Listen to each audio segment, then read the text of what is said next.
How are we doing? What do we think of Terry Tate? Do you wish we had 10 Terry Tates in our business? Not really. That's because they work for me. That's why. It's a great little, I'm going to speak about this. That's a great little viral marketing campaign that Reebok put together and went viral. I know the first time I saw it was on an iPhone and I was in stitches wetting myself trying to drive, and I wasn't looking at it when I was driving. But it's a great use of marketing. I'm going to speak a little bit about that and how you can use that within your businesses. So, I've got you on a Saturday night. Lucky you, lucky me, right? Last speaker. So why I'm here is that 21st Century obviously have put on this great event. This is the first event that we've put on, and Jamie realises that there's a big void for us as a company to really help small and medium-sized businesses. And I'm here today to talk to you about 21st Century Education, business coaching, and a course that we've put together to help small and medium-sized businesses and people looking to start up a business. So both people. So if you're looking at now starting up a business, if you're sitting here going, you know what, I've got to get some of that, I've got to get in there. Or if you're already in business, and I know I've chatted to a couple of you today that are already in business, if you want to really accelerate those results, I'm going to talk to you about those today. I've got one goal up here. I want to give you a load of content. And I'm going to talk to you a little bit about what I'm going to go over now and a little bit about my background. And if you guys can take a couple of things away from this that you can implement to your business, I'll be a happy man. What do you think? Cool? Before we get started, I'm interested. What have we learned so far? Give me something that you've learned so far out of all the great speakers that you've had. Who wants to be my fearless volunteer? Value. Awesome. What have you learned? It's more about the beliefs, the psychology of business, to be honest. Absolutely. Beliefs and psychology. And that actually starts with you, right? Because a lot of the time you're a business. You know, the amount of businesses I've worked with across different countries that don't realise the power that they have as a business owner, that it all starts with you. If you've got bad time management, your business is not going to run well, right? Those basic things. So you start with yourself as a business and you work your way out. Good. Anyone else want to share something they've learnt so far? Anyone else fearless over here? Yep, David at the back there.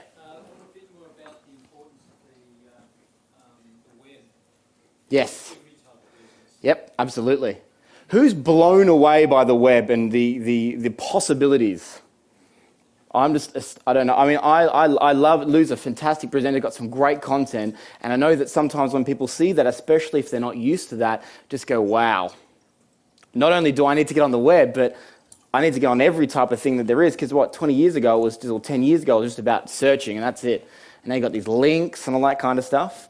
So this is a great thing that coaching actually does is we put one of those little gurus into your business. They do their stuff. They show you how to do it over and over and over again so you can do it as well, because a lot of business owners want to replicate their business, right? They want to have one business and then have another and have another. Lou's a great example. She's got a few companies. I've got ownership in 7. You'll start and you'll just keep going. You'll keep going. It's a little bit like gambling, actually. But you love it, right? So let me go over what I'm going to cover for you guys today. So pen and paper's ready. Everyone's got to have a pen and paper in front of them because you're going to get some stuff here. You're going to get some great ideas you can implement into your business. So this is what I'm going to cover today. Don't be a statistic. Why small and medium-sized businesses fail in Australia. I'm going to give you some raw stats from 2010, but I'm not just going to give you some stats. I'm actually going to show you how to avoid those mistakes. We've actually got some fantastic research on this. I'm going to share with you why businesses failed in 2010 and why they told us and the ABS why they failed. Who would like to know that? Why they have said, not why we've speculated, why they have said they've failed. I'm going to give you my top 5 lead gen strategies. Say lead gen. Lead gen. Say with power. Come on, lead gen. Lead gen. That's better. Good job, Dario. Gold star. I'm going to teach you how to double your sales in a week. Hands up if you're actually in business right now. Put your hand up. Nice and high, nice and high, nice and high. Put your hand up if you're going to be in business in about 3 minutes. Maybe 5. Maybe on Monday. Good. Put your hand up if you're in the wrong room. No one? Okay, good. All right, I'm also going to cover guerrilla marketing. I love it. I love guerrilla marketing. Who's heard of guerrilla marketing before? Hand up. Who has no idea what I've just said? Awesome. I love people who have no idea what I just said. It means I can give you more content. Free publicity. Notice the word in bold, free. I know what it's like to be a small business owner. You want free stuff, right? Not just those little giveaways you get when you go to Coles to try the cheese. You want free stuff that's going to work for your business, okay? I'm going to talk to you a little bit about that as well. Knowing and targeting your buyers. I want to teach you a little bit about that, knowing who those buyers are and targeting them. Customer loyalty, a little bit of a dying art right now. I'm going to talk to you about how we can improve on that. I want to teach you about friends with benefits, networking. Who has friends with benefits? Who's going to be brave enough to be Dario? Who else? Simon. Who else has friends with benefits? Come on, it's a Saturday. Everyone has friends with benefits, right? I'm engaged. I no longer have friends with benefits. Everyone say, "Aww, aww." I'm going to show you now. You've got some funnels you've seen before. I saw Jamie had some of the J. Abraham funnels, and a few other speakers have given you some business funnels. I'm going to give you a really simple business funnel that you can take into your business that will not only transform how you do things when it comes to planning, but I can teach you exactly how many leads you need in your business to make exactly a certain amount of profit, and vice versa. Who would like to know that? Yeah? Really basic formula. It's going to take me 10 seconds. It's going to revolutionize what you do. It's a big statement, right? I've got to deliver now. And finally, my 4 big business secrets. I'm going to reveal those to you today. All right, so let's get started. Before we get going, why me? I'm a relatively new speaker for 21st Century Education. My background is business coaching. I've worked with companies all around the world in executive roles as well as business coaching. And why I'm here is that I'm really passionate about small and medium-sized businesses. Small and medium-sized businesses employ 66% of the Australian workforce. 66%. So if you're in business right now, you've got a huge task ahead of you when it comes to the staff that you have and yourself making those things work, right? 66% of our Australian workforce rely on small and medium-sized businesses. We've got to get our act together if we don't have it together, or if we're doing well, we've got to grow. Say grow. Grow. That's what we want, right? So why me? I work with over 30 companies around the world, a few logos up there, a few of the different companies I've worked with and coached. And the key thing I'm happy with about these companies is that I have created real results. Sure, I've had some failures along the way, and I'm going to share those with you. But I've created some great, fantastic, real results. And I'm not going to talk in jargon. I'm going to give you some stuff that I've used to create real results. And if you can take something away today, I'll be really happy about that.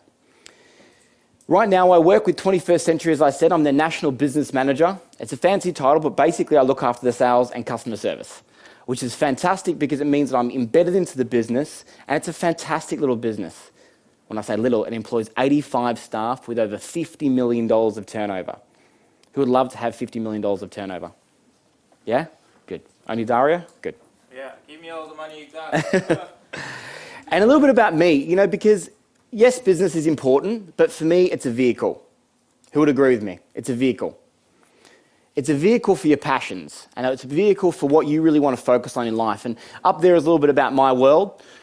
Mr. Chris Howard, who we're lucky enough to have tomorrow. The man himself in the corner who's put this event on for all of us, Jamie McIntyre. Lou Hardy, my very good friend. This is me around the world. This is something I'm very proud of. Eric's not very proud of that because he's a Lakers fan. Everyone say boo. Boo, Lakers, right? Big Boston fan. I fulfilled a dream of mine a couple of months ago. I got to go see the Boston Celtics play against Orlando Magic. We won. Very close. Robbie came along with me. We won. It was a very, very close game, and it was a passion of mine. And this is something else I want to talk to you about right here. It's a big accomplishment for me. In my mouth is a hot dog. Who's been to Central Park, New York? Hand up. I decided that I was going to challenge myself to a hot dog eating contest.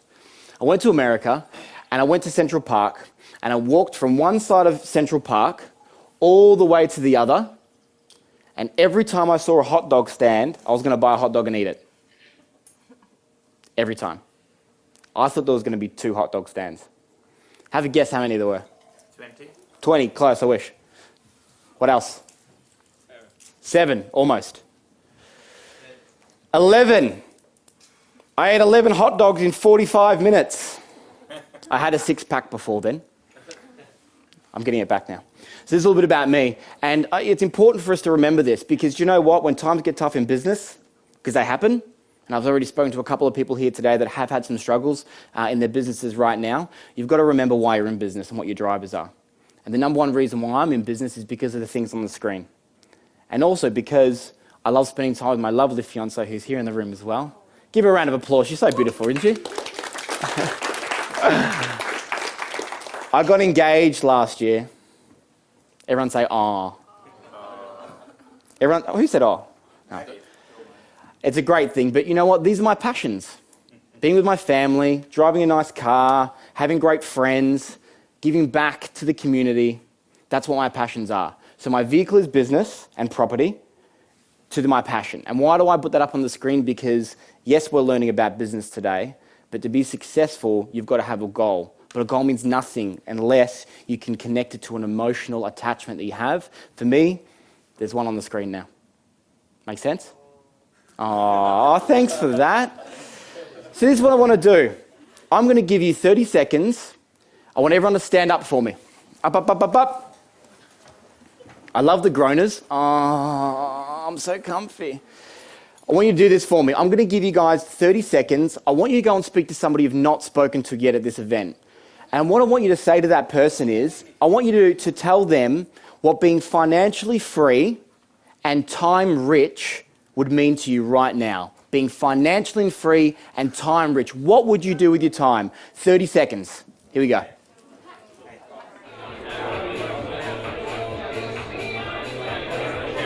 Do you know what? If you feel like it and you just made a new friend, maybe go sit next to them. That's okay, right? It's all about networking. You made a new friend, you've been sitting in that spot for a while, maybe go sit next to them.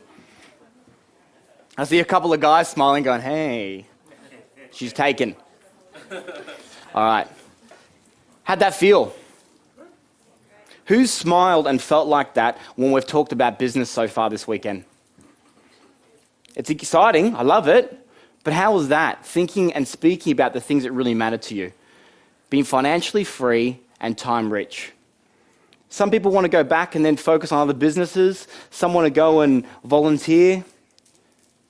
Whatever it means to you to be time rich and whatever you do with your time, that's important. And I'm going to speak about this constantly because that's a key driver for you in your life. Would you agree? Okay. Now I'm going to talk a little bit about my first topic, which is the small and medium-sized business failures of 2010.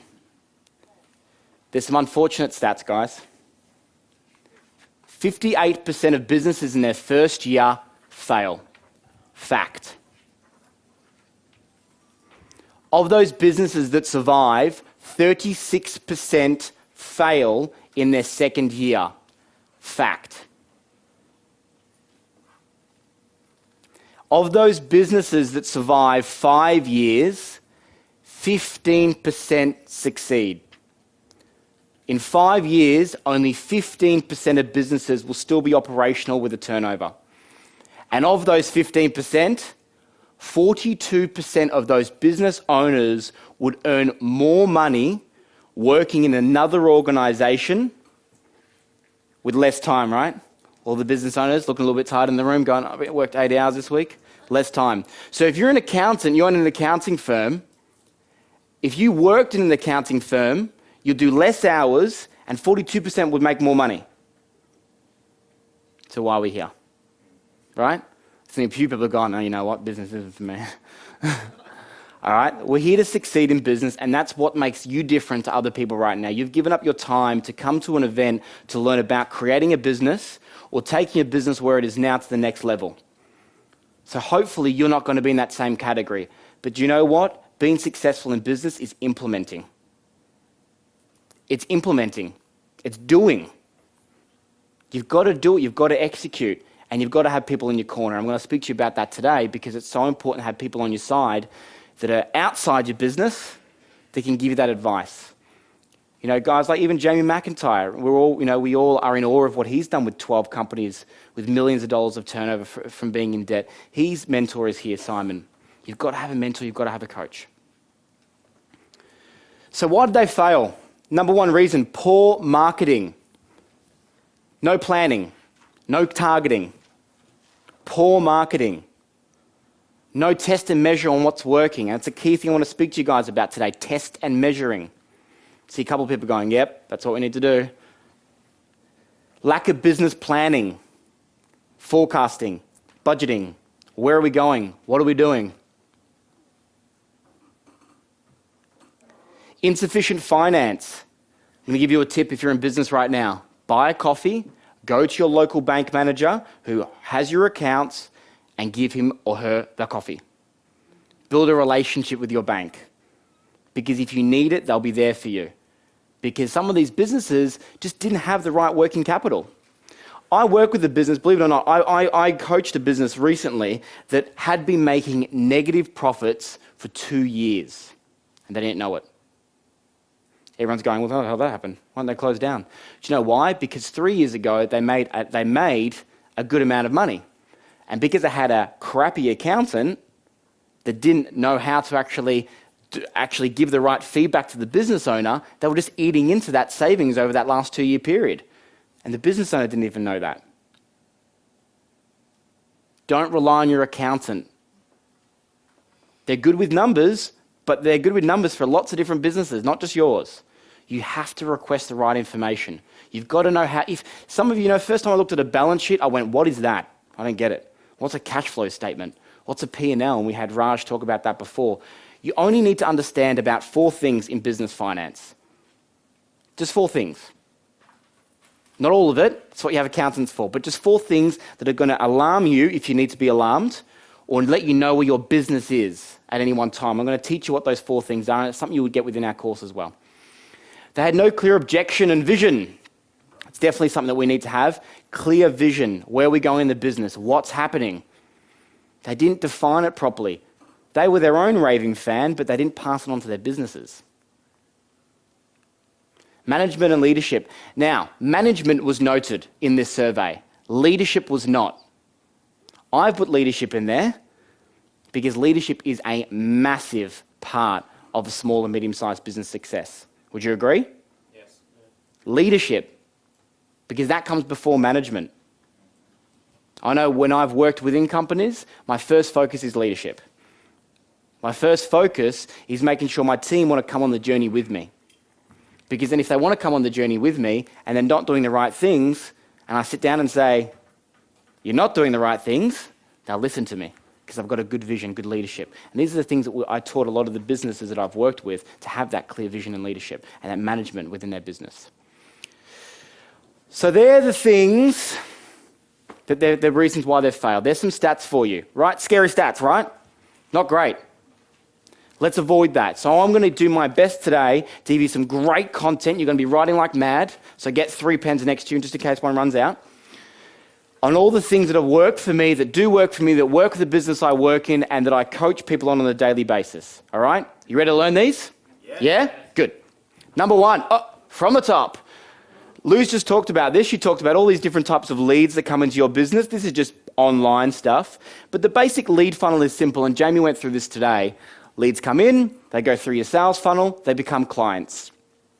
We do in-depth analysis on this within the business coaching program, but that's just the basics of it. I want to give you a quick tip.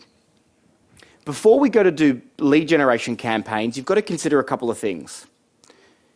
When you do a lead generation campaign that's done properly, and we'll show you how to do that, you're going to get bucket loads of leads into your business.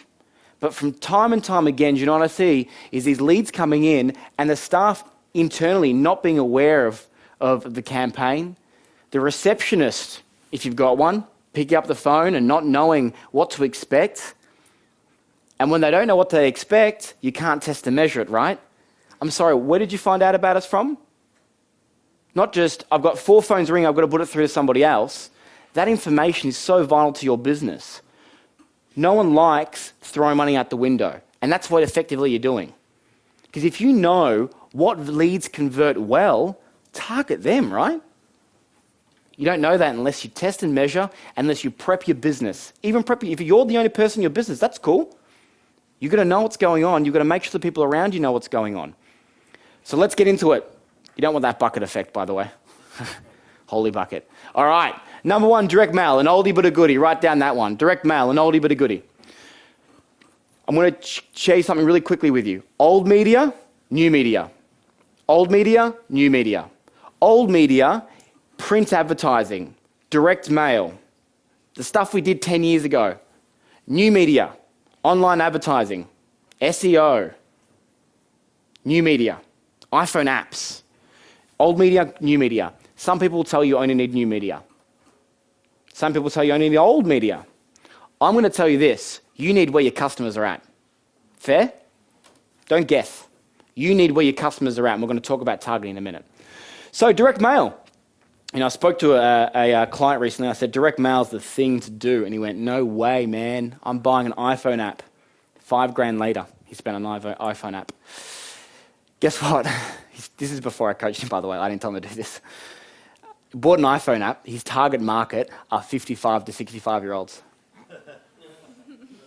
Right? $5,000 he spent on on a Yellow Pages iPhone app. That was funny. Then he got a coach. Now he's learning some of the skills. So this is the thing with the direct mail. Who knows what the average response rate is for direct mail done properly? Is it 1 or 2? 3%? Yep, close. 1 to 2%. Is that good or bad? Who thinks it's good? Hands up. Who thinks it's a bit crap? A couple of people? What if I told you this? That is the same response rate as telemarketing. But telemarketing have overheads, staff, phones, leases, everything. Does it mean you need to scrap telemarketing? No. We have telemarketing. We have a quite successful telemarketing department, but you need to have a mixture of these things. It's got the same response rate. Do you know why? Because not many people do it anymore. If they do it, they don't do it effectively. I'm going to show you how they do it effectively. All right. So, first of all, we need to know who you're targeting. Who are you targeting? What's the point? What's the call to action? What are they to do once they read that? Great headings that stand out. Have a heading that people actually want to read. Text that's well written. Yes, I have seen a brochure that has a spelling mistake in it. I didn't pick it up, my fiancée did, because she's more diligent than I am. Test and measure. Always test and measure. Don't go spend all your bucks on a massive campaign because Aaron Sansoni, the business coach of 21st Century, said to do it. Test and measure first, okay? Try a little bit, see if it works. And then, remember what we said the first time about lead gen? Make sure that you are checking where they've come from, okay? Test and measure. So, this is a good example. Have a look. This is a company in America, grow twice the garden at half the cost. Why is this good? Color. Call to action. This was rolled out and it beat the competitor by 45% across America. It's colorful, there's not too much text, it's got a call to action, it stands out. This is a good example. Next time you get a good example, hold on to it. Stick it on your wall. Remind yourself, like what Lou said, when you're clicking on, you find something, you click on it, and then you use those words within your campaign. This is the same thing. Model yourself on what works. Who wants to see a terrible one? We've probably put lots of terrible ones in our mailbox. This is a terrible one. Why is this a terrible one? Too much. Too much, right? There is a 400 calls to action on that. They even go as far as to say you'll get a cook and microwave set if you come in. Right? You're going to get a car, a microwave. Who thought of a microwave? Who goes, I need a car. Yeah, I need a microwave set. Yeah, let's go get both of them. Who does that? Fine, it's just too much, right? This is the thing. If I had a slide up here right now with millions of words on it, this is what you'll all do. You'll go and look at me straight away. You'll turn off. Same with junk mail, right? No, not interesting. Not a good example. But you know what? If you get a bad example next time, hang on to it. Stick it on your wall. Remember what crap looks like, right? Remember it. Bad example. Who wants to learn from some people that have done some really great stuff, right? I'm going to flick through these because we don't have too much time tonight. This is a great one. This is really good use of current media. So this company, what they did was they launched this in 2008, a little bit depressing because obviously the recession, the GFC, but they launched this in 2008. It's a chocolate company, and they had a list of their top 2,000 clients. Are any of you registered with a chocolate company? Because we need to talk if you are. But there was 2,000 people registered with the chocolate company, right, on a mail-out list. They sent this out to their top 2,000 people on the mail-out list, and all they did was they used current media. They called their chocolate Recession Bites in 2008. It's a little bit of guerrilla marketing as well, and they sent it out. Huge response. Pretty cool, right? Some of these are more expensive, yes. Some of these are cheaper. You can find a mixture of those too. This is a good one. A butcher. This says, these holidays may be filled with meat. This butcher chose their top 100 people that generally come and buy from them in a holiday season, and they actually got their butchers to go out and deliver it by hand to their houses. Great little mail out, right? All this is a slice of meat. What does it cost the butcher? $1? What do they charge us? 10? Right? Little thing, something different. Don't put it in the mailbox though, because obviously that's a bit of a terrible message, right? Right? I won't be happy with that. This is a great one. Vodka. Absolute vodka. Where are my Russians in the room? There he is. Alex? Anyone else? No? Vodka. This is a great theme here. They used a brand-related theme to target their market. This was handed out at nightclubs. It was sent to bottle shops. This was given to lists of their clients that had entered competitions. Brand-related. Why did they send out a CD with music on it? Who's the target market? Right? Great use. It was sent out. Their target market. Awesome. How'd that go? Affiliate marketing? That's not my baby. Good? Direct mail? We like it? Good. I'm going to move through this one. Affiliate marketing. I'm not going to go too much about this because you know what? Lou's covered it. But I will go as far as to tell you that part of the coaching, we actually have an online marketing coach who's an absolute whiz and guru at this stuff that will show you how to get that stuff set up, including video series on how to become an affiliate, loads of stuff. So I'm not going to go too in depth. I'm just going to give you a couple of basics. Affiliate marketing, it's an army of people in your business. Who would love to hire 5,000 sales reps for them tomorrow? Hands up. Nice and high. Who are these people? 5,000. Keep your hand up if you can afford it. Everyone's hanging that down. I thought so. This is minimal overheads, maximum exposure. It is a perfect recipe for small and medium-sized businesses. All I'm going to tell you about affiliate marketing, and that's a basic process, is implement it. That's it. Implement it, do it. You've got to have the affiliate marketing working for you. And if you're looking to start up a business, it's a great little cash flow. Even if it brings you in $200, you have to do nothing for a month. Why not, right? It's a little cash flow to have on the side.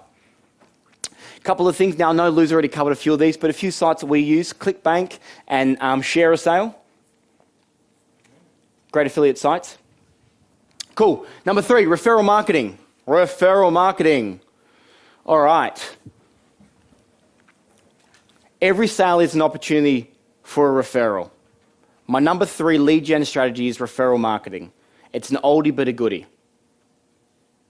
These people have just purchased your product. They've just spent their good, hard-earned cash on your product. Why would they not refer someone to your business? Basics, right? But there's a secret to it. I want to cover it today. But before I cover the secret to referral marketing, I want to tell you this. Statistics show that people are 3 times as likely to buy your product if they've been referred to you. Makes sense, right? We know it. We know it. If I have someone refer to me, a mechanic, as long as I trust that friend, right? Someone refer to me, anything, a hairdresser, a shoe place, go get them. They've got great shoes at good prices. You just suit your style. Go get it. I'm down there, right? I want to go get some. But this is the big thing, right? When it comes to it, there's a big secret.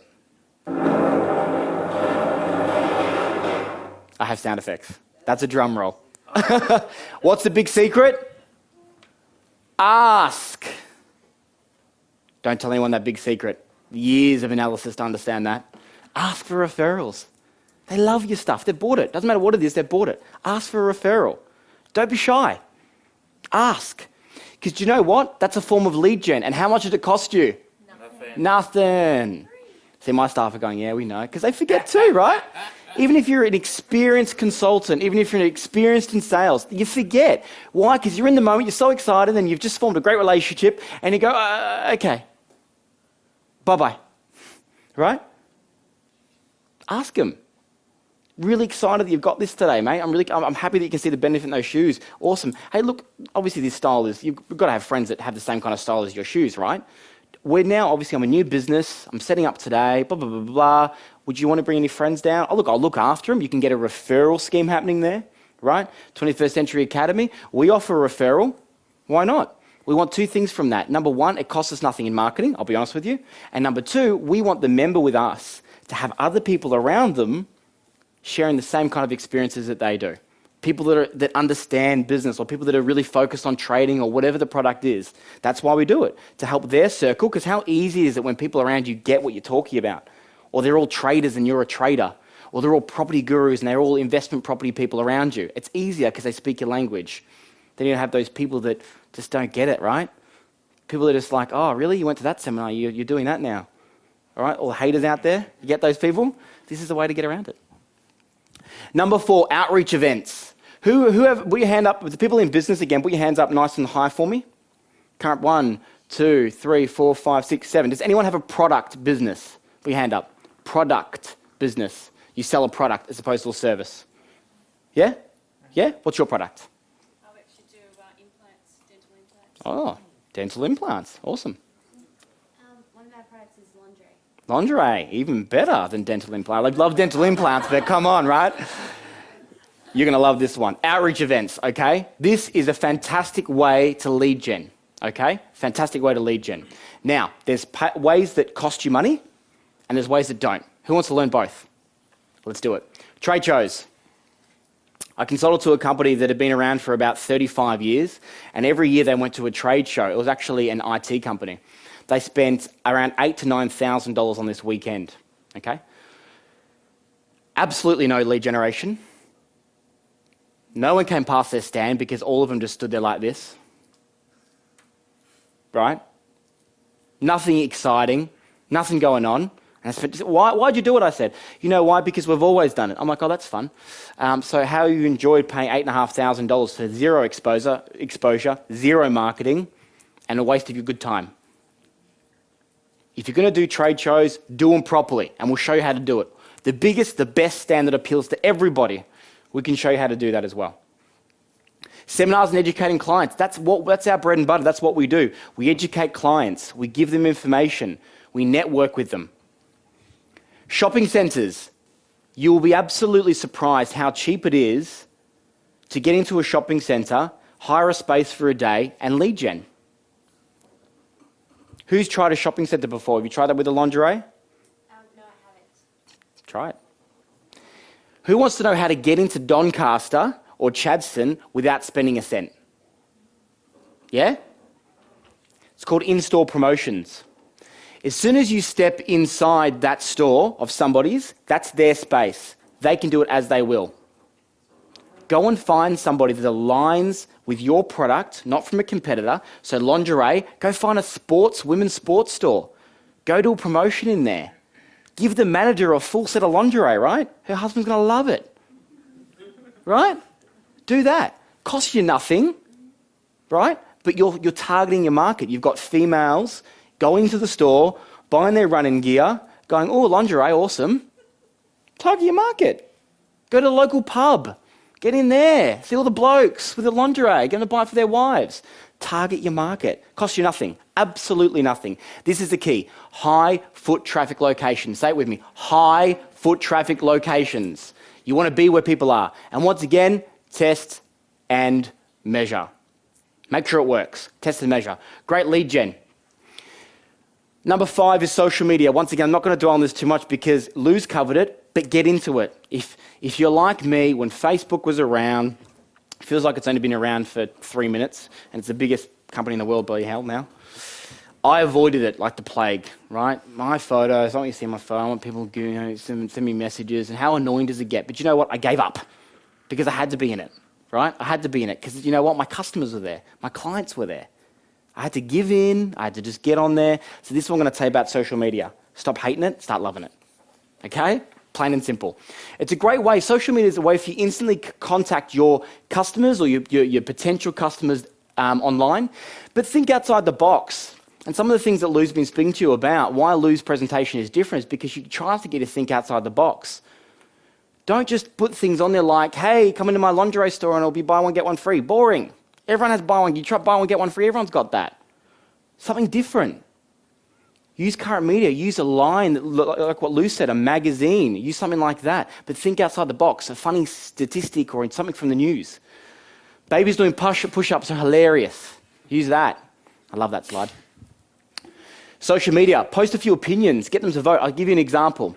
I launched a business 2 years ago, and what I did was we were fighting over the logo. We couldn't work out which one we wanted to use. I said, you know what?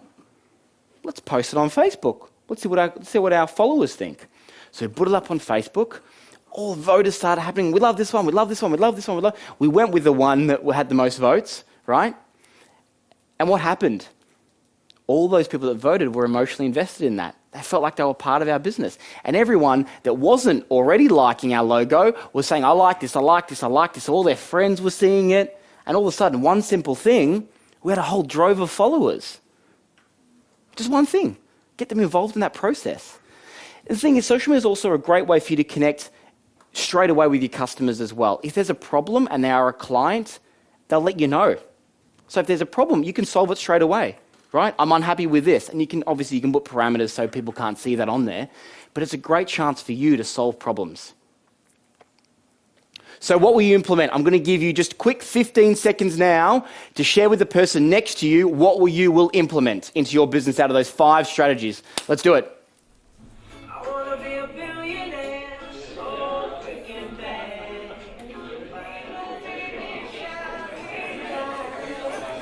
All right. Lots of talk, which is great. Fantastic. I don't know what that man's selling, but it's hilarious. Double your sales in a week. All right, let's talk about this. Double your sales in a week, double your sales in a week. If you don't currently sell, that's cool. Write notes. If you do currently sell, that's cool. Write notes. You ready? Let's talk about it. I'm going to talk about needs and wants, asking, objections, your conversions, training, and more training. They're the 5 topics I'm going to cover for you today to get you to double your sales in a week. You implement this, and I guarantee you will double your sales in a week. You ready? Let's do it. Needs and wants. What are they all about? Someone comes to you, dental implants. Is that right? Yep. All right. I want to buy your dental implants. Okay. First thing, you could do this. You could go, okay, we've got types. Or you could go, okay, why exactly do you want to get this for? What is it you're looking for from this product? What am I doing? Getting to know them. I'm ascertaining their needs. Too many businesses and too many people in the wrong positions that are not trained in sales jump immediately into, well, this is a product. This is what we're selling. This is what we've got. The amount of times that within 21st century, and within my own businesses, that people come with an idea that they want something, walk away with something else, is astronomical. Why? Because we don't just go, yeah, sure, yep, you can grab that. We go, what is it you want it for? Right, don't we, guys? What do you want it for? What are you trying to get out of it? You're rapport building, you're finding out what they're looking for, and you'll actually get more sales out of it because you're actually finding out what it is that they came to you for. What it is that they came and asked for about lingerie for, right? I would love to be in that conversation. Make sense? Take those phone calls.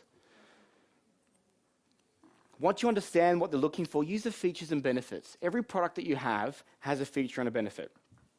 Every product that you have. Someone hold anything up on their desk for me. Someone hold something up for me. Phone, good. BlackBerry, that's easy. I won't use that one. That's too easy. Pen, good. What are the features and benefits of this pen? What's the feature? It's not a clicker.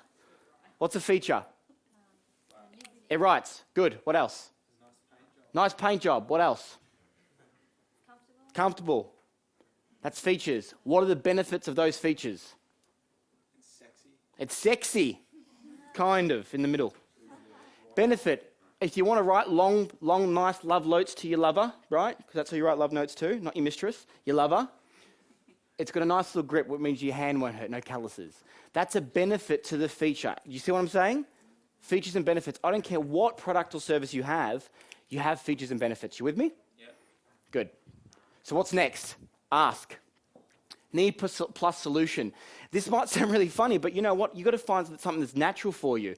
Because the amount of businesses, again, that I've worked for that just didn't know how to ask. Practice asking.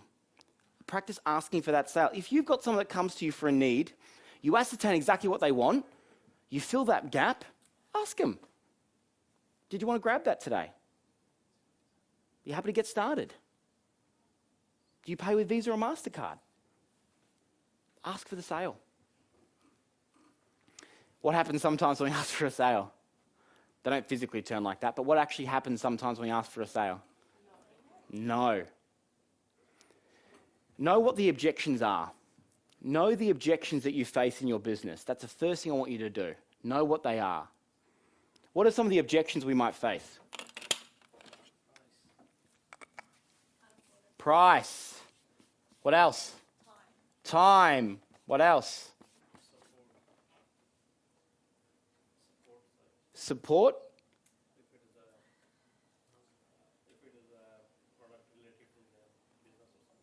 Okay, cool. So like support. So maybe it's whether the product's for them. I won't put it as an objection because I think we can cover that off. What else? It doesn't fit well. Doesn't fit well with what they're looking for, right? It might not be the right product. So they might be looking for a different product. So we can different product. So what we can do is then in that sort of case, we can talk about other products that we have. And if you don't, we need to do some joint ventures with some companies that do have those products. If you've got people coming to you and you can't service them, do a joint venture with people that can. Make some money from it, right? So know what they are. Look for them before they find you. I'm going to go back to this dental example over here. Dentures. How much are they? Give me a standard cost. 12,000. Jesus Christ. Okay, so what is something you can ask me straight away? Right? What's something you could ascertain in our first conversations? Well, I actually have to find it if it's suitable. There you go, good. Find out if I'm suitable. Benefits first. You can't just chuck some dentures on these days, all right? Find out if they're suitable. Have a chat to them about what they do, right? Have a chat to them about this. You know, you can't say, oh, how much money do you have in the bank? But you can talk to them about what they do, right? If they could afford it. Because if you've got a product that's $1,000, $10,000, and $30,000, if you understand what their kind of financial situation's like before you pitch your price, you're suiting something to their needs. You're finding out what the objection is before it happens. Does that make sense? Yes. You find the objections first. And get coached on the objections you'll face. Know what they are, practice what those are, and deal with those objections. Get coached on them. And the fourth thing about objections, you know what? Learn to love them. Absolutely learn to love those objections. And I'll tell you why I'm saying that, okay? And I'll tell you why there's a love heart on that man's hand. Learn to love objections. Why? Because they are buying signals.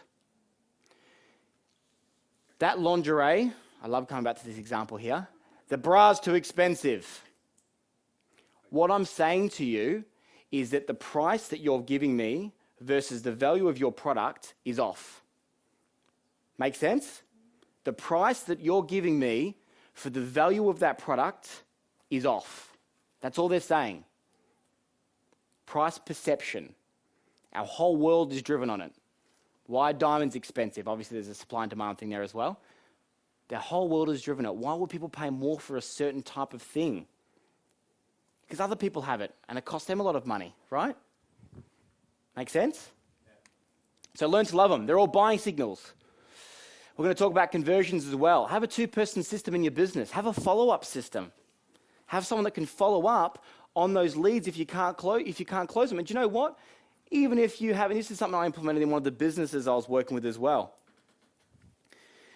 The owner came to me and said, look, I've got a problem. I've got 10 staff, 5 of which are sales staff. And we're only closing at 5%. I said, okay. Why don't you start with this? Before we do any fancy stuff, obviously we did some training stuff, start with this. After they took an incoming call for their product or their actual service, whoever doesn't buy, make a follow-up call a week later. Hey John, how you going? My name's Aaron. I'm the CEO of blah, blah, blah. I'm the owner of da-da-da-da-da. I see you spoke with Jane last week about dentures, about lingerie. Just want to see how you went with that. You're going to find out 2 things from that. Number 1, if your staff are doing the right thing, you might get some negative feedback you need to deal with, right? Number 2, you've got the opportunity to resell if they didn't purchase it in the first place, right? That simple act of a follow-up phone call a week later can absolutely double your sales. There's a lot of things that can go into this, but just that simple act of taking ownership as the raving fan of your business, the owner, and giving them a call to see that they got everything that they needed, right? It's not a badgering phone call. It's just they called your business. Did they get the best service they were looking for? Make sense? Be confident. Test and measure. Always test and measure. What leads are converting? There are thousands of ways you can generate leads. But you've got to test and measure what's exactly working for you. Does that make sense? What's working? What's converting higher than something else? Yeah? And then go and market to those leads. Yeah? Go get more of those leads. And training, and more training. How often? What type? What do you think? How important is sales training in an organization? Very, right? Very. Sales coaches are fantastic people to train your team. You've got to get trained regularly on this. You don't have a business unless you have profit. So you've got to get good at sales. And if you're not, you've got to get someone that can help you to get good at sales. And if you're a small business, everyone sells. You can't afford to have 4 people you employ in a small business and only one of them's a sales guru. Everyone should be a promoter of your business. Everyone should be able to deal with simple little objections. Train, and more training. All right, I'm going to give you guys 20 seconds and you're going to practice your pitch to your partner. Say that 3 times fast. Practice your pitch to your partner. You're going to practice your pitch to your partner of your product. And even if you don't have one, whatever your future product is that you're thinking about getting started, pitch that product. 15 seconds, and I want you to switch over. Let's do it.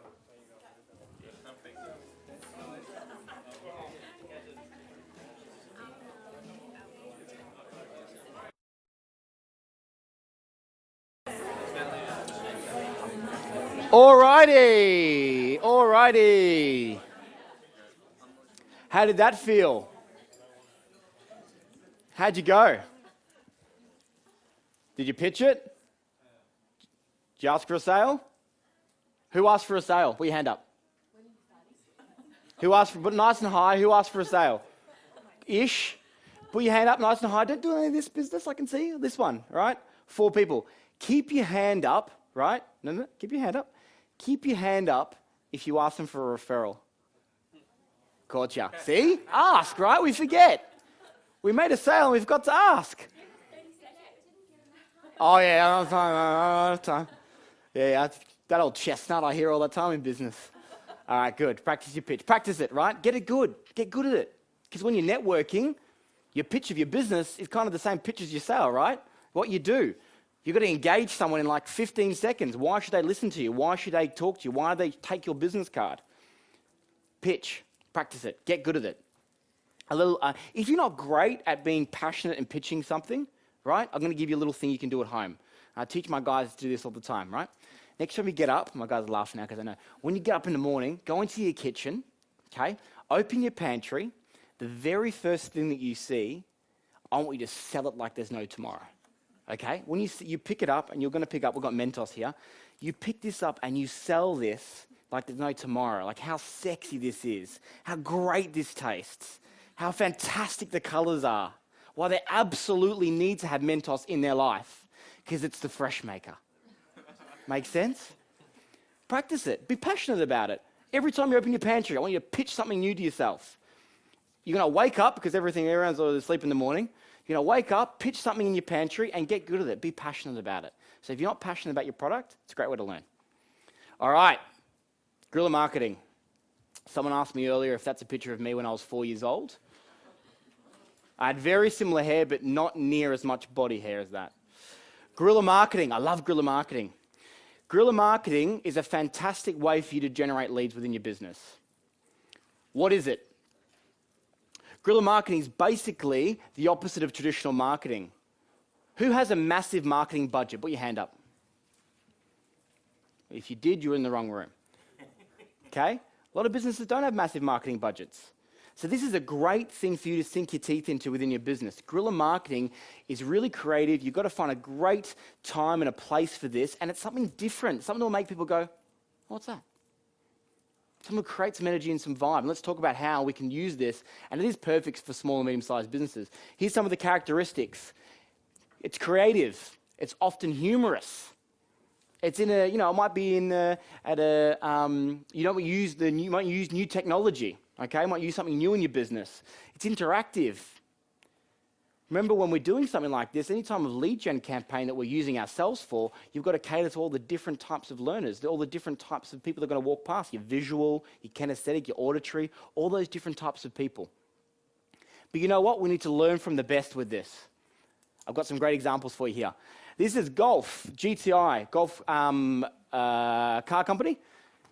What they did was they were launching a new Golf buggy. So what they did was they actually used these bags. They handed them these show bags out to people, and it looks like a car door. You can buy bags online for your business for $3.50. Simple. You might want to get a bag with a big G-string on the front of it, right? Why not? Yeah? You might want to buy a bag that's shaped like a tooth. Promotional, something different, right? Something that's going to stand out. I love this one. This is amazing, right? Does it not look like the wheels are gone? This is an insurance company, right? And they get high props for this. They made it look like the wheels are missing. They've got cardboard in front of it with a printout of the wheels missing. And you turn it over and it says, "You're well insured?" ? And it says the insurance company underneath it.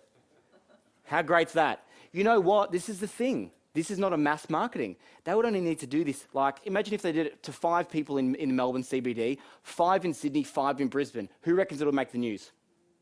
Who reckons people will be speaking about it? And what does it cost you for 15 cardboard cutouts like that? Right? Great little campaign. Guerrilla marketing. Sopranos. NYPD weren't happy about this one. Right? And I'm hanging out the back of a cab. That's amazing. Launching The Sopranos. Who loves The Sopranos? Good. I love this one. This is a dog. The dog cost around $100. Is it fuzzy? Good. It's meant to be. It's an optical store to have a fuzzy dog out the front. So when you look at it, you got to look at it twice. You're like, my eyes, got to get my eyes checked. What's next door to the dog? A sign that says, do you want to see more detail? Come into our optical store. What would it cost you? $100. $100 to do something like that. Think outside the box. Be original. Do something different. This is a great one as well. Watch company. Cool, huh? This is another one. This is a ski company, and what they did was they put these on the car screens. You can see there's one in front of the other. And so when it snowed, has their brochure on it. When it snowed, it looks like a man was skiing down their car. Cool, right? Well, that cost them probably 50 cents extra to get the cut out of the man of a normal standard DL flyer.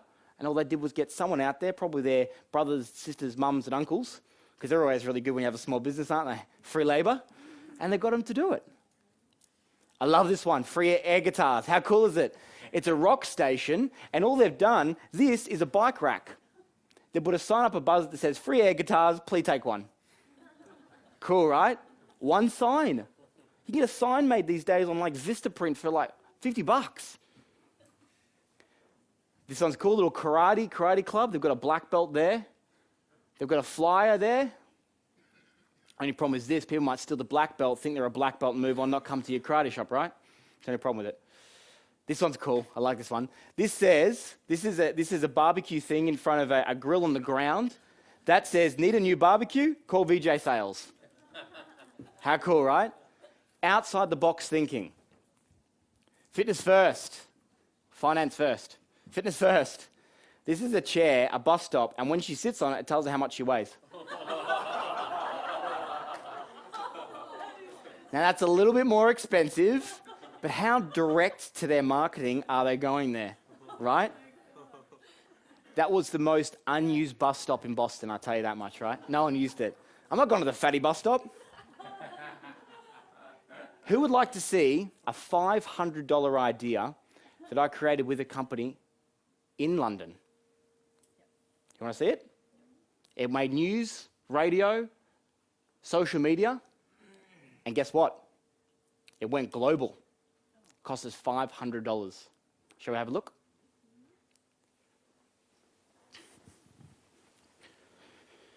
Hi, welcome to Gymbox. You're joining us today for our human weight workout. We're creating a circuit using our weights. Humans, they talk as well, they motivate, or we can have them in complete silence for you to concentrate. We've also got Matthew here who's going to be lifting up all the weights for us, and we're going to try and go as high as possible up this end. Human weight is designed to do two things. One is to encourage members to lift why you're lifting them. The second thing is it's all about visualization technique. So like seeing 30 kilograms, next time you're lifting 30 kilograms, you know you're lifting a small male of certain size. Okay, that's the circuit complete. So we've worked the biceps, the triceps, the chest, the back, the abdominals. So remember down here at Gymbox, we've got loads of great hammer strength, weight training, dumbbell equipment for you to get nice and strong. And also we're all here for you to lift us as well. $500. Those suits are what cost $500. And you know what we did? We tapped into local media because all those people you see on the screen, yeah, there were a couple of midgets, but all those people you see on the screen were unemployed. So we also let the newspapers know that. And this is when the global financial crisis was happening. Do you know why we did this? Because the day that they were launching a club, right, one of their new great gyms in London, the day they were opening that club, across the road, UBS sacked 2,500 people. Do you think those people were thinking about a gym? And I was in London for that time, and it wasn't nice. I was sitting in my apartment in Canary Wharf watching these people file out of Bear Stearns, watching UBS, all these companies letting people go. And we went, we've got to get creative here. What are we going to do? You know, and this is one of the ideas that we did. And we thought about it. It was launched. I was actually back in Australia when it was launched. This went viral. We put it on YouTube. I was sitting in my car driving in Australia, and on the news came this crazy gym in London, right? Global. One fantastic idea. What's yours? Jamie used a great example before about a hair salon. Guess what? Bing, you all own a hair salon. You've got 2 minutes. You've got a $200 budget. What are you going to do? The best person that comes up with the best guerrilla marketing campaign is going to get a prize. 2 minutes, work with a partner next year. You're a team. Let's go.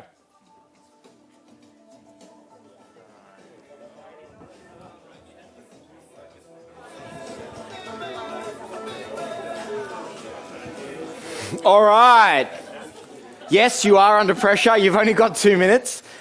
I've seen some great giggles going on. Who reckons they've got the absolute best idea? Right here. I love it. Okay, first volunteers. Here we go. You got $200. You own a hair salon. What's the best guerrilla marketing you can come up with? It really started out as a joke, but it could work. It's quite a visual advert. Basically, you have two very long-haired women. Yep. And you plait their hair together. Yep. And basically just say 2 for 1 haircuts. There you go. That could work. A little bit of a round of applause there. Good. Hey, you only had a minute, right? That's not bad. Who can rival that? It's going to be a good prize on the line here. Here we go.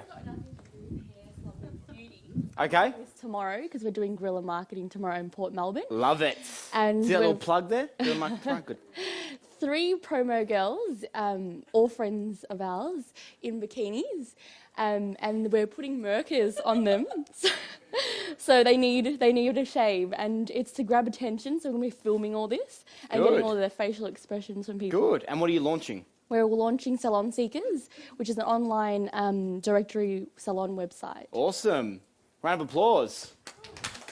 And guess what they could do? They could get lingerie from somebody else, and then all of a sudden their budget's $400. Make sense? Network marketing. Easy. Make sense? Well, one over here. One more, Joel. He's laughing already. He loves this one. If you don't want hair like this, come into us and let's take care of your hair. How many blokes do you think you could rustle up for that? Women. Oh, the women. There you go. Good. Look, guys, it's about being creative. And I'm going to talk about time management a little bit later on, hopefully soon because I'm running out of time. But it's about being creative. Love guerrilla marketing. I love it so much. Get good at it. Think about it. Execute it. Get everybody you can involved for free, okay, as long as they're speaking your message. But get creative. That's a real-time example. Costs us $500, right? Global. What's that worth to us? How many members do you think we signed up? That was a premium gym. How many members? Hundreds. Paying joining fees, paying monthly fees. Our brand got out there, made newspaper articles, everything, right? Be creative. Free publicity. Free. P.T. Brainham, one of the inventors or founders of public relations, came up with a great saying. A terrible thing happens without publicity. Nothing. I want to talk to you about how to get some free publicity into your business. Here we go. Why do you need it? It's a holy grail. Look, it's essentially free advertising. It's a way to get your message out there to thousands of people and build your identity. I'm going to give you my top 5 lists of getting free publicity. Remember, with the business coaching program, we do go through this stuff in depth for you. We help you to learn this stuff. We don't give you a manual.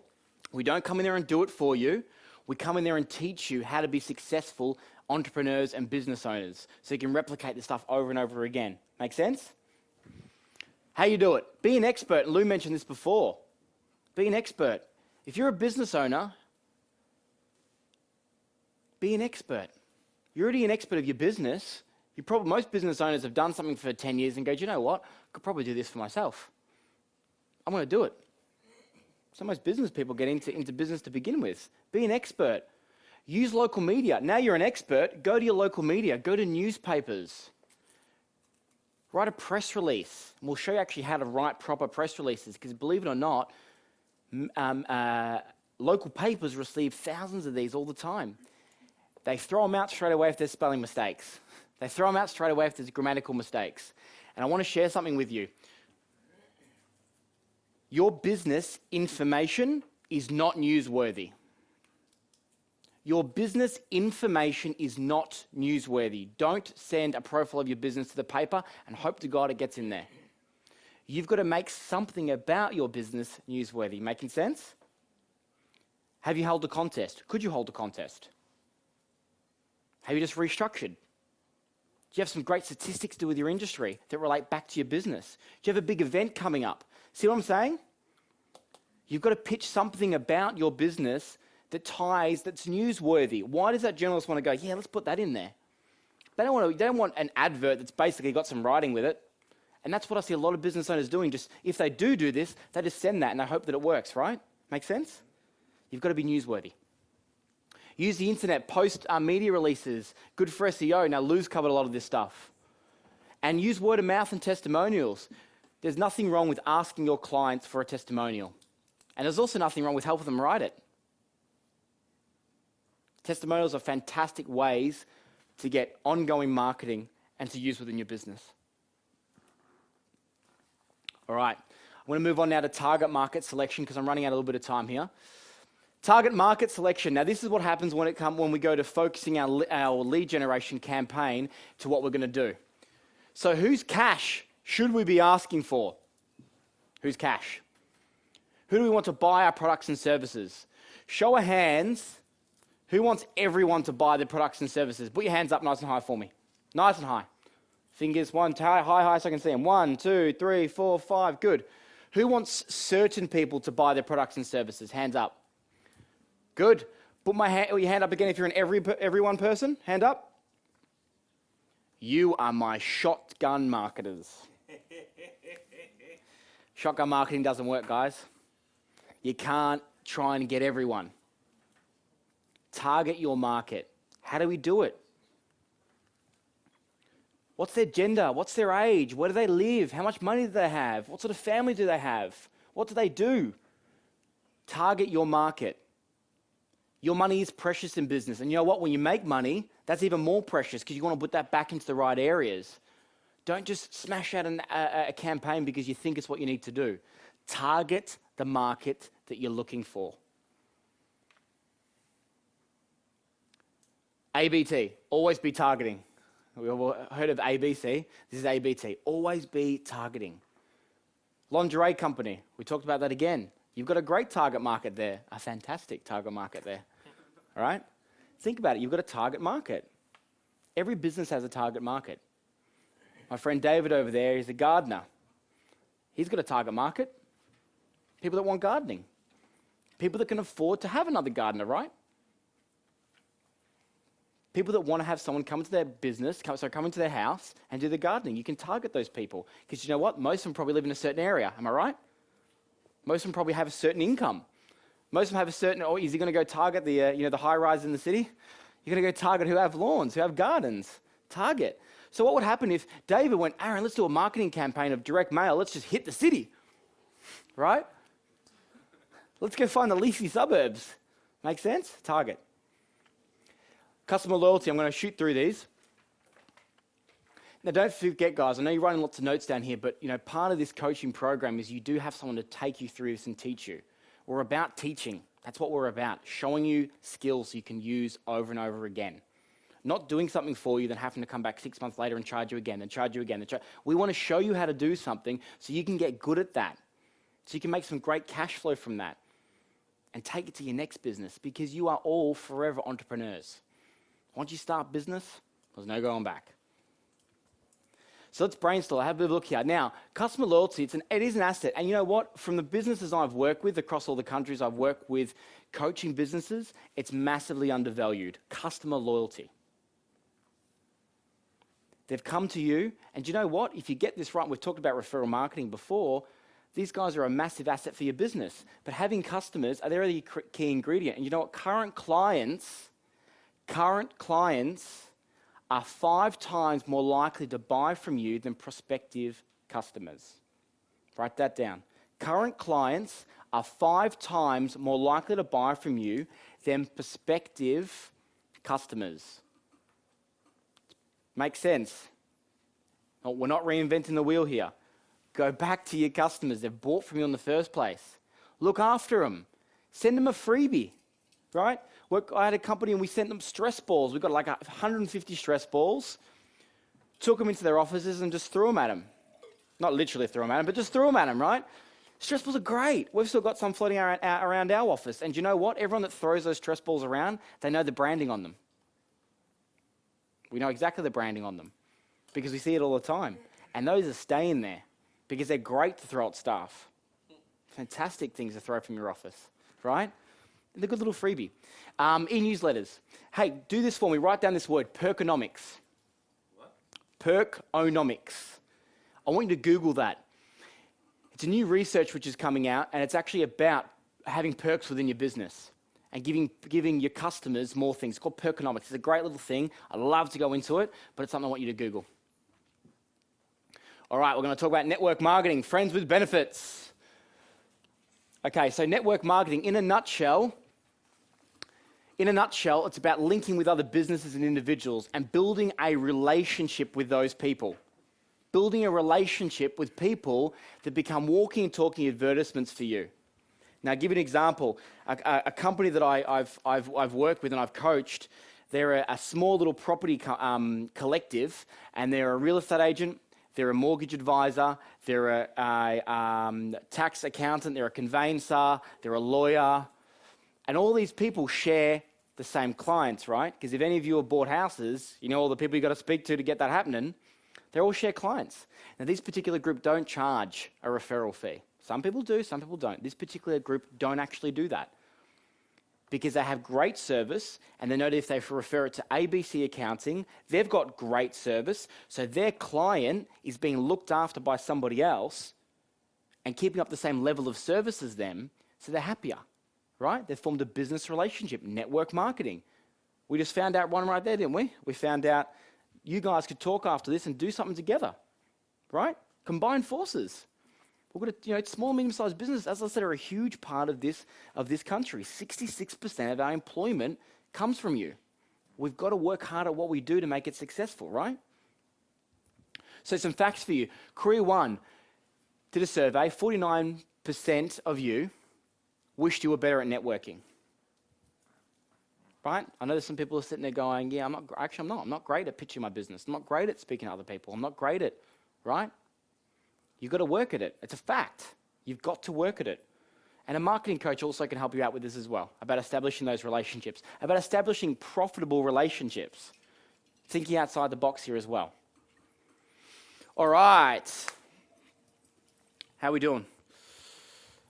Close to the end. I was going to go through a couple more things. Now, I did promise you I was going to take you through a really simple formula for your business. Now, Jamie's spoken today about this, and a few other speakers have mentioned different formulas you can use. I'm going to give you what we use within small and medium-sized businesses just to understand the basics. Because if you're like me, sometimes you just get a little bit when it comes to numbers. I've learnt now, I've got better at numbers, but when I first started, it was a little bit harder. Make sense? You've got to get good at it, because I'll be honest with you, first business I ever owned, failed. It failed because I didn't have the right finance, I chose the wrong business partner, and I didn't have planning. Anyone remember the statistic from the first slide? Am I just a number? Make sense? You've got to know this stuff. So, pen and paper, you ready? Here we go. Yeah. This is the lead funnel. This is the simple business formula funnel. Your leads times your conversion rate, the amount of people you close, your closing percentage, this equals your customers. Your customers times the number of transactions times the average dollar you make per sale, and we can show you how to work this stuff out, that equals your revenue.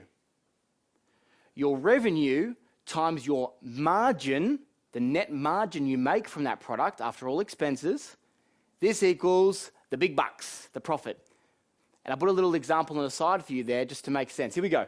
250 leads in, we close at 10%, that equals 25 customers. 1.5 transaction on average, by their average dollar equals $3,712,000. Our average margin in this example is 60%, which equals $2,200 in profit. Why is this special? You ready? If you want to make $5,000 of profit, and these are your current ratios, and we can show you how to do that stuff, how many leads do we need? And we're not going to work it out right now, but you can do that, right? So you can actually plan how much profit you want to take within your business, and you can work it all the way out to how many leads you need. Yeah. Now we know how many leads we need. We can go and plan to get those leads, right? Does this sound like proper business now? Yeah. Not shotgun marketing. Not hope. Because hope's not a strategy, is it? Make sense? Great little formula, and we will go more in depth of this with the coaching. All right, I'm going to whiz through my 4 secrets to business. You ready? Here we go. Time management. You could do copious amounts of training on time management. I'm going to teach you one thing, which has 2 basic principles. You ready? You need to know when you're in your business, you need to know when you are being in your business. All right? In my business, tap, tap, tap, tap, tap, doing some emails, speaking to the staff, making phone calls, doing marketing, all that kind of stuff. When you're in your business and when you're on your business. When I mean on your business, this is closed door time. This is I'm going to the coffee shop by myself with all of my stats on my business, with my business drivers, understanding what's going on in my business. I'm on my business holistically. I'm planning. And time again, I see small and medium-sized business owners that spend too much time in their business, chasing their tail, right? Don't know what's going on because they're not planning. And you know what? Sometimes you fall into that trap. You know, I know David won't mind me mentioning, we had a chat before, and David says, you know what, Aaron? I just don't have time, right? Doesn't have time. He's too busy making money, right, to stop and do some planning. But through coaching, you can work that out. But your time management's got to be spot on. Doesn't have to be all the time. Do me a favor, do half an hour a day at least, all right? Half an hour a day at least where you're on your business, okay? Not in your business, you are away from your business, thinking holistically about that. Make sense? All right, number 2, who can finish this sentence for me? Planning. If you what to what, you plan to what? All right? Did we not learn this about 15 years ago? I know. I'm not going to teach you too many things that you don't already know. Some things I'm going to blow your mind away, but most things I'm reinforcing because you've got a plan. You've got to have a business plan. You've got to have a sales plan. You've got to have a marketing plan. These are not redundant documents that sit on your laptop. These are not just exercises you do because you think you need to do it. There's a science behind this. There's a way that we go about doing this that all rolls into a nice, great business vision future, where we're going, okay? That's got to happen. Because you know what? If you're in business, this will help you. If you're not in business, this will help you. Whether we've got to go and sit around your kitchen bench and plan those 3 things on the screen for you for your launch of your business, or that we're going to go into your office and sit down and do it with you, you've got to do these. You've got to plan where you're going. Number 3, leadership and vision. Have a goal. Have a purpose. Here's a little stat for you. Once again, this was a survey done by Seek. Employees are 3 times as likely to stay with an employer that has a strong purpose and vision over one that pays above average. Isn't that interesting? Interesting, right? If I work in a dental clinic and across the road at Aaron's dental clinic, they give you $2 more an hour. It's definitely something that people want to go to, right? You've got young people in your business. You've got to have a strong vision. This is a fact. If you've got people want to get up in the morning and go to work for a reason. Who's with me? Who wants to get up and go to their business, go to their work? People want that, and they'll take that over a couple of bucks extra somewhere else. Don't undervalue, don't devalue, don't forget about the leadership and vision that you as your raving fan, you as the business owner or a future business owner, the potential that you've got to instill the goals and the vision with your staff, okay? Now this is, number 4 for me is coaching. Some people say to me, the first question I normally get is, Aaron, what is the difference between coaching and consulting? Has anyone thought of that before? I'll tell you the difference. A coach will ask questions. A consultant will tell them what you need to, will tell you what you need to do. This is what you need to do. David, this is what you need to do. This is how you get your business better. A coach is a generalist, okay? They don't specialize in just sales or specialize in just profit and loss. They're a generalist across your business that have been there, that have done that know what it takes to succeed within their given area, and they're a generalist. They can give you that general advice. Whether they're educated within business, whether they've owned businesses before, they're there as a generalist to give you advice. And you know what? They're not paid by hour.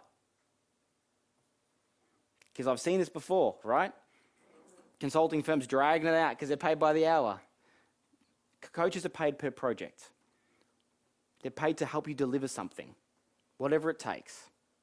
Make sense? And the number 1 thing, a consultant, when they leave your business, they take everything with them. Right? They take all that skill because they've just done it for you, right? And they've gone. A coach shows you how to do it, gives you lifelong skill. We know this because some of us have played sport, right?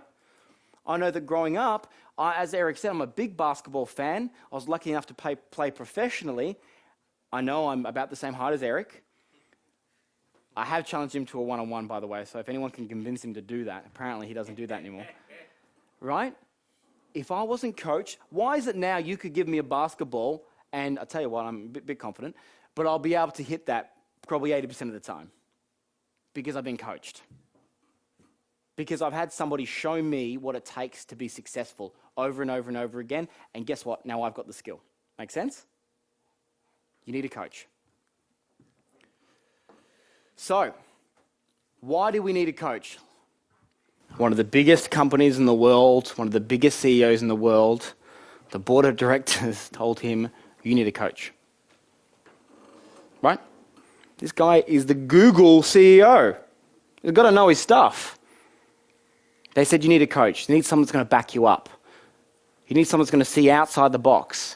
You need someone that's not actually financially invested in that business. Because time and time again, I see people go, I don't need a coach, I've got a business partner, I've got 3 of them. We all work this stuff out. They're great, but guess what? They're financially invested into your business. If you're financially invested into a business, you make different decisions. You make decisions that benefit your back pocket or hinder your back pocket. You worry. You don't look at things from the right perspective. Like I said before, the most successful people in the world have had a coach. Fact, 58% of businesses fail in their first year. That's more than half, right? It's almost the divorce rate. I want to say divorce, I've just got engaged. 58% of businesses fail in their first year. 36% of those left over fail. And in 5 years, 15% of you are left over. 15%. And whoever's left over, you're not making great money. Let's put it bluntly, right? This is why you need someone to help you get there. Why should you do it? Simple. This is what you want. This is your why. Sure, everyone differs a little bit, but this is why we want it, right? What's your purpose? Do you want to work 80 hours for the rest of your life? Do you want to be a statistic in 5 years? I'm not saying it's going to happen, but if you want to give you the best possible chance for you to be successful in business, do it. Get help. Make it work. Don't say, oh, I'll fail and I'll learn from the next one. Make it work. Make sense? This is why you do it. Because one day, I hope that all of you are going to be sitting in these chairs. Does that look nice? One day. Thank you for allowing me to spend some time with you today. I know it's later on a Saturday night, but I hope you've got some fantastic content that you can take away and implement into your businesses. It's been a pleasure, and I thank you for having me. Cheers.